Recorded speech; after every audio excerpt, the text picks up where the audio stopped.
Sir welcome to another episode. हाँ, मैं ये जानता हूँ कि पिछले कुछ दिनों से कोई भी वीडियो हमने अपलोड नहीं किया। इसका रीज़न एकदम सिंपल था कि मेरे दांत में थोड़ी दर्द थी और मैं डेंटिस्ट के पास गया था। और ओब्वियसली जब वीडियो अपलोड करने लगा तो ये बहुत बुरी खबर मेरे फ़ोन में आई कि ब्लैक पैंथर अब हमारे बीच नहीं रहे हैं। इन कारणों की वजह से पिछले कुछ टाइम में कोई वीडियो अपलोड नहीं किया, लेकिन अब हम आ चुके हैं एक और नए वीडियो के साथ जहाँ में हम बात करने वाले हैं घोस्ट राइडर और ऑल डीसीयू हीरोज़ की। यहाँ पे हम घोस्ट राइडर का मुकाबला डीसी के 6 हीरोज़ से कराएंगे, यानी हमने 6 हीरोज़ को सिलेक्ट किया है, वो भी जस्टिस लीग वाले। यहाँ पे है Superman, flash, Batman, wonder woman, Aquaman और साइबोर्ग, ग्रीन लैंटर्न और शज़ाम को हम इस फाइट में नहीं रखेंगे। तो ये सुपर बैटल बहुत इंटरेस्टिंग होने वाला है और चैनल को सब्सक्राइब करके बगल वाले बेल आइकन को दबा दो और इस स्टूडियो में चलो।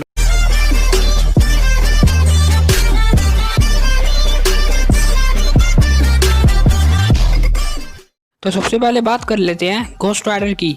तो घोस्ट राइडर के पास है super strength, super durability, super endurance, super reflexes, super duper speed और यहाँ तक कि ज़ाराडोस बहुत ज़्यादा पावरफुल है। हेल्का बहुत ज़्यादा बड़ा गॉड है। घोस्ट राइडर पूरी तरह से एजलेस और इमोर्टल है, यानी कि वो कभी भी मरेगा भी नहीं।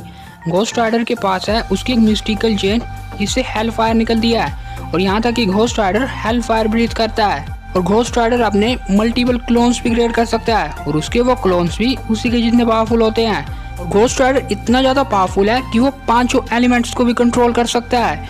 और घोस्ट राइडर स्पेस में भी सांस ले सकता है और यहाँ तक कि वो टाइम स्पेस को बेंड कर सकता है, आसानी से किसी भी मैजिकल पावर्स को डिफीट कर सकता है। ये सारी की सारी पावर गोल लाइक है क्योंकि उसे कंट्रोल करता है ज़ाराडोस। घोस्ट राइडर के पास है सुपर हीलिंग फैक्टर और उसके पास एक ऐसी एबिलिटी है जिसे बोलते हैं द पैनल स्टेयर। इसकी मदद से ये किसी भी बुरे इंसान या बुरे डेविल की आंखों में देख के उसकी अंदर की साउल को जला देता है। और घोस्ट राइडर ये भी पहचान लेता है कि हमने अपने पास्ट में कैसे कैसे काम किए हैं और ये अपने साइज को छोटा या बड़ा भी कर सकता है, यानी इसके पास साइज अल्टरनेशन की भी पावर है। और इसके अलावा ये शेप शिफ्टिंग भी कर सकता है। एक बार कॉमिक्स में अवेंजर्स ने इसके ऊपर इतने जोरों से हमला किया था, लेकिन ये कुछ ही सेकंडों में खड़ा हो गया था।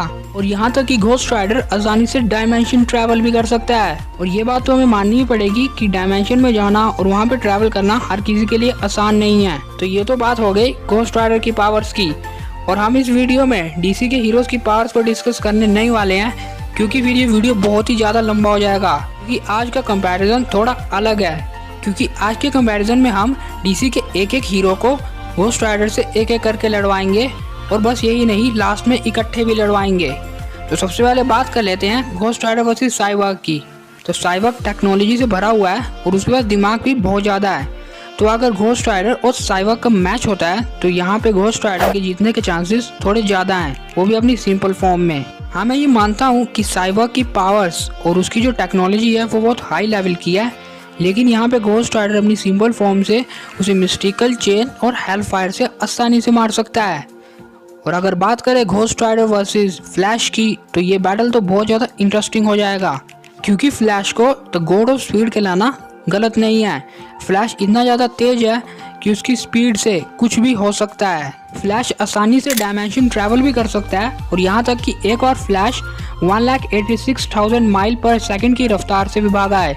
इतनी ज़्यादा स्पीड होने की वजह से ये सुपर बैटल बहुत इंटरेस्टिंग हो जाएगा।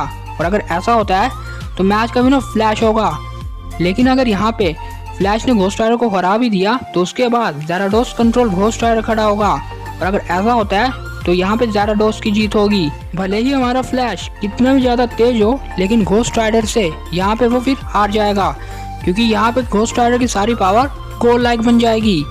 तो अब हम आगे बढ़ते हैं Ghost Rider versus Wonder Woman. तो वंडर वुमन भी बहुत ज़्यादा पावरफुल है, ये हम सभी को पता है। वंडर वुमन के पास लैज़ो ऑफ ट्रूथ, अपनी गॉड स्वॉर्ड और यहाँ तक कि वंडर वुमन के पास ऐसे ब्रेसलेट है जो थंडर प्रोड्यूस करते हैं। Wonder woman sky father juice की बेटी है, यानी कि वो भी गॉड है। तो यहाँ पे गॉड वर्सेस गॉड का बैटल होगा क्योंकि ज़ाराडोस और वंडर वुमन का बैटल होगा। और अगर ऐसा होता है तो यहाँ पे भी घोस्ट राइडर के जीतने के चांसेस कहीं ज़्यादा गुना आगे हैं क्योंकि ये इतना ज़्यादा पावरफुल है कि इसकी पावर से ज्यूस भी हार सकते हैं। तो यार जो बंदा ज्यूस को ही हरा दे तो उसकी बेटी को तो वो हरा ही देगा। आगे आए तो आगे है घोस्ट राइडर वर्सेस बैटमैन। तो ब्रूस यानी कि बैटमैन बहुत ज़्यादा पावरफुल है। ब्रूस ने अपने आप को फिजिकल फिट भी अच्छे तरीके से किया ही है और वो अपने दिमाग को भी पूरी तरह से फिट ही रखता है। और इसके अलावा वो कमाल का डिटेक्टिव है और कमाल के डिटेक्टिव केस सॉल्व भी किए हैं। हाँ, ब्रूस सिंपल घोस्ट राइडर को अपने इंटेलिजेंस की मदद से आराम से हरा दे, लेकिन ज़ाराटोस कंट्रोल घोस्ट राइडर को वो नहीं हरा पाएगा। आगे आए तो आगे है Ghost Rider versus Aquaman.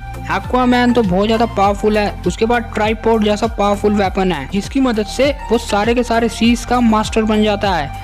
Aquaman fishes से बात कर सकता है। एक्वामैन आधा एटलांटियस और आधा ह्यूमन है। एक बार एक्वामैन ने एक बड़ी सी शिप को भी आसानी से लिफ्ट किया था।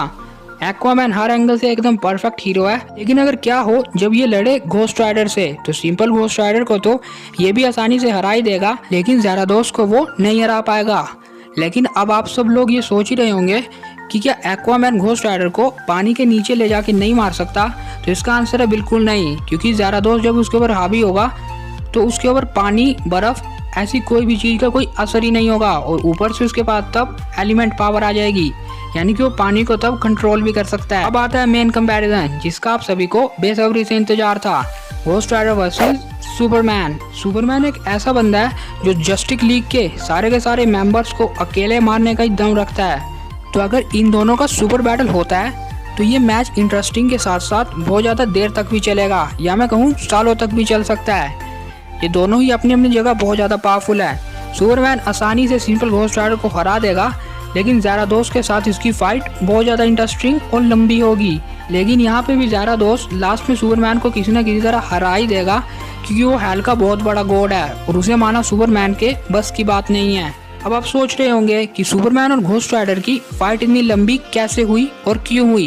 क्योंकि सुपरमैन को क्रिप्टोन से आसानी से मारा जा सकता है। कई ज्यादा यूट्यूबर्स भी यही बोलते हैं, लेकिन यार खुद ही सोचो कि क्रिप्टोन क्या कोई लेज या कुरकुरा है जो घोस्ट राइडर के घर में वो पड़ा होगा? वो एक बहुत ज्यादा रियल चीज है जिसे ढूंढना बहुत ज्यादा मुश्किल है, खुद आयरन मैन के लिए भी। अब बढ़ते हैं हमारे फाइनल कंपैरिजन की ओर, यानी Ghost Rider versus DC all characters. तो यार भले ही जस्टिस लीग कैसे ना कैसे करके सिंपल घोस्ट राइडर को हरा ही दे और आसानी से हरा भी देगी, लेकिन उसके बाद जो अपने पैरों में घोस्ट राइडर खड़ा होगा उसके ऊपर पूरा का पूरा कंट्रोल होगा ज़ाराटोस का। और अगर ऐसा होता है तो यहाँ पे घोस्ट राइडर आसानी से सब डीसी हीरोज को हरा देगा, क्योंकि यहाँ पे वो मल्टीपल क्लोन्स क्रिएट कर सकता है जिसकी मदद से वो सबको हरा सकता है। अगर यहाँ पे मुझे किसी को अपना ओपिनियन या वोट देना हो तो सिंपल घोस्ट राइडर को तो डीसी के सारे हीरो मिलके आसानी से हरा ही देंगे, लेकिन अगर ज़ाराटोस अपने पैरों पे खड़ा हुआ तो वहाँ पे फिर डीसी के हीरो हारेंगे और ज़ाराटोस जीतेगा। लेकिन ये तो मेरा पर्सनल ओपिनियन है, आपका क्या ओपिनियन है इन दोनों को लेके आप हमें कमेंट में जरूर बताना, क्योंकि आपका ये ओपिनियन सबसे ज़रूरी होता है। और वीडियो ज़रा सी भी अच्छी लगी हो तो इसे एक लाइक मार देना और इस वीडियो को भूल के शेयर कर देना। कमेंट में अपने फेवरेट हीरो का नाम लिखना मत भूलना। और भी ऐसे इंटरेस्टिंग वीडियोस को देखने के लिए सब्सक्राइब करें सुपर हीरो स्टूडियोज को और इस बेल आइकन को दबाएं ताकि आपको हमारी वीडियोस की नोटिफिकेशन सही टाइम पे मिल सके। तो मिलेंगे आप हम नए किसी फ्रेश एपिसोड में, तब तक के लिए good bye and never forget it's your Super Hero Studios and you all are super heroes 10।